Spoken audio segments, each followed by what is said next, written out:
ஆதியாகமம் 13ஆம் அதிகாரம். ஆபிராமும் அவன் மனைவியும் அவனுக்கு உண்டான யாவும் அவனுடனே லோத்தும் எகிப்தை விட்டு தென் திசையில் வந்தார்கள். ஆபிராம் மிருக ஜீவன்களும் வெள்ளியும் பொன்னுமான ஆஸ்திகளை உடைய சீமானாயிருந்தான். அவன் தன் பிரயாணங்களிலே தெற்கே இருந்து பெத்தேல் மட்டும், பெத்தேலுக்கும் ஆயிக்கும் நடுவாக தான் முன்பு கோடாரம் போட்டதும் தான் முதல் ஒரு பலிபீடத்தை உண்டாக்கினதுமான ஸ்தலம் மட்டும் போனான். அங்கே ஆபிராம் கர்த்தருடைய நாமத்தை தொழுது கொண்டான். ஆபிராமுடனே வந்த லோத்துக்கும் ஆடு மாடுகளும் கூடாரங்களும் இருந்தன. அவர்கள் ஒருமித்து குடியிருக்க அந்த பூமி அவர்களை தாங்கக்கூடாதிருந்தது. அவர்களுடைய ஆஸ்தி மிகுதியாயிருந்தபடியால் அவர்கள் ஒருமித்து வாசம் பண்ண ஏதுவில்லாமற் போயிற்று.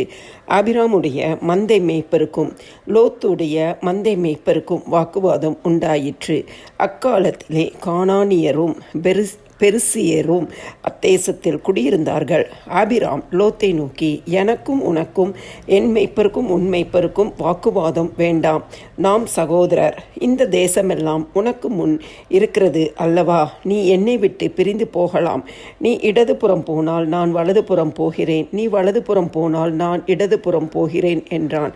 அப்பொழுது லோத்து தன் கண்களை ஏறெடுத்து பார்த்து யோர்தான் நதிக்கு அருகான சமபூமி முழுவதும் நீர்வளும் பொருந்தினதாயிருக்க கண்டான்.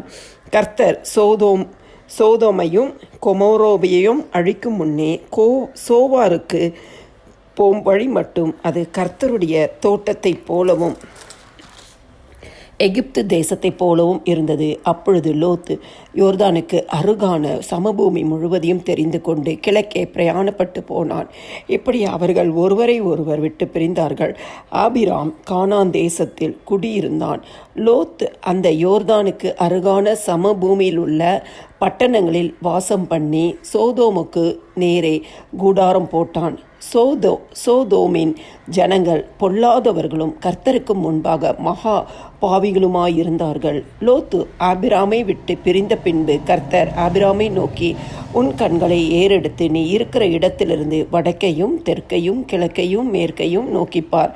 நீ பார்க்கிற இந்த பூமி முழுவதையும் நான் உனக்கும் உன் சந்ததிக்கும் என்றென்றைக்கும் இருக்கும்படி கொடுத்து உன் சந்ததியை பூமியின் தூளை போல பெருக பண்ணுவேன். ஒருவன் பூமியின் தூளை எண்ணக்கூடுமானால் உன் சந்ததியும் எண்ணப்படும். நீ எழுந்து தேசத்தின் நீளமும் அகலமும் எம்மட்டோ அம்மட்டும் நடந்து திரி, உனக்கு அதை தருவேன் என்றார். அப்பொழுது ஆபிராம் கூடாரத்தை பெயர்த்து கொண்டு போய் எபிரோனில் இருக்கும் மம்ரேயின் சமபூமியில் சேர்ந்து குடியிருந்து அங்கே கர்த்தருக்கு ஒரு பலிபீடத்தை கட்டினான்.